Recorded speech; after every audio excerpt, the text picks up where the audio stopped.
Kemudian ada juga keterbatasan penelitian. Nah, di sini yang disampaikan oleh Mbak Eka terkait dengan keterbatasan penelitiannya adalah pertama, jumlah sampel yang diperoleh untuk setiap wilayah tidak seimbang. Hal ini dikarenakan adanya keterbatasan relasi dalam hal penyebaran kuesioner di setiap wilayahnya. Oke, ini keterbatasan yang masih bisa diterima ya, karena mungkin ada keterbatasan waktu, biaya, dan tenaga juga kan, seperti yang sudah kita bahas di video sebelumnya.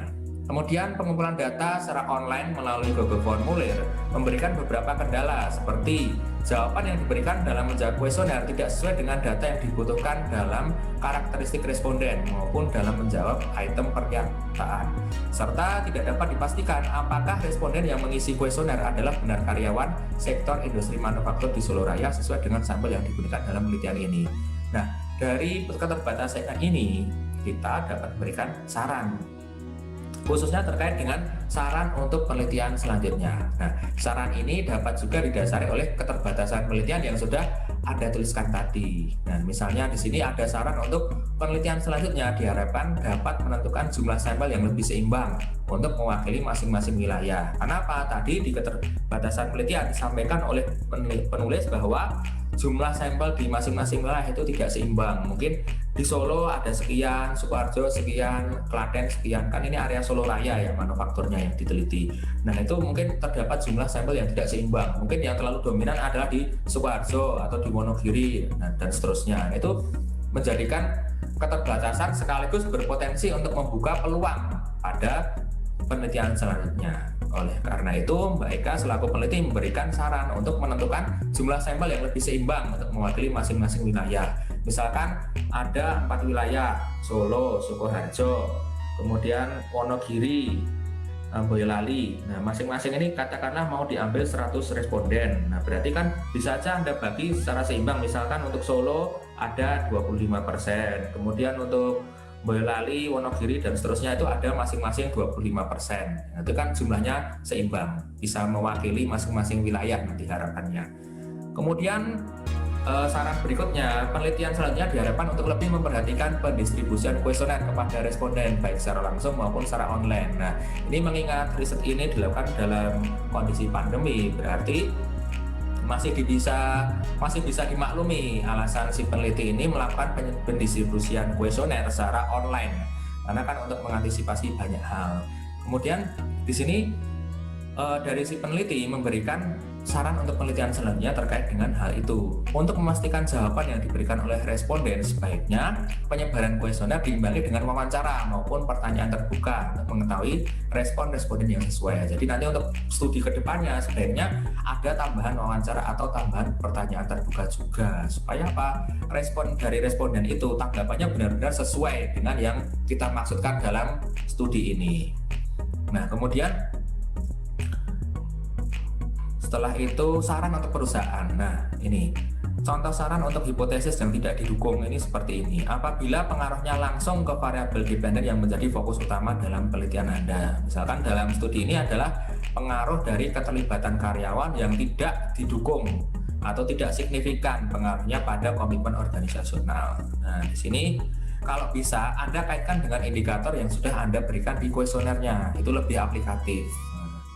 Bagaimana caranya Pak? Anda bisa melihat kuesioner, Anda lihat indikatornya apa untuk variabel tersebut. Nantinya ada beberapa masukan yang mungkin bisa Anda aplikasikan di saran untuk perusahaan ini. Saya bacakan ya, ini contohnya dari Mbak Eka. Nah, berdasarkan hasil penelitian yang telah dilakukan dalam studi ini, diperoleh hasil bahwa keterlibatan karyawan itu tidak berpengaruh signifikan pada komitmen organisasional. Berarti kan tidak didukung nih.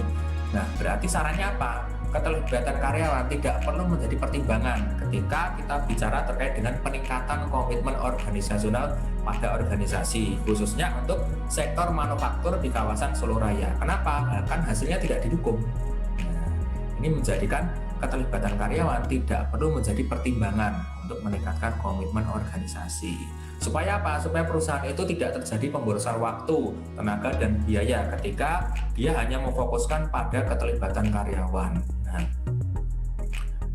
kemudian berikutnya kita bandingkan dengan apa yang ada di kuesionernya. Kan tadi seperti yang sudah saya sampaikan di pembahasan sebelumnya, bahwa variabel keterlibatan karyawan dalam studi ini tidak didukung pengaruhnya terhadap komitmen organisasi. Nah, terus misalkan nih ternyata variabel keterlibatan karyawan ini didukung, berarti apa yang harus dilakukan? Nah, tentunya perusahaan ini kan harus memperhatikan aspek-aspek yang memicu terjadinya keterlibatan karyawan.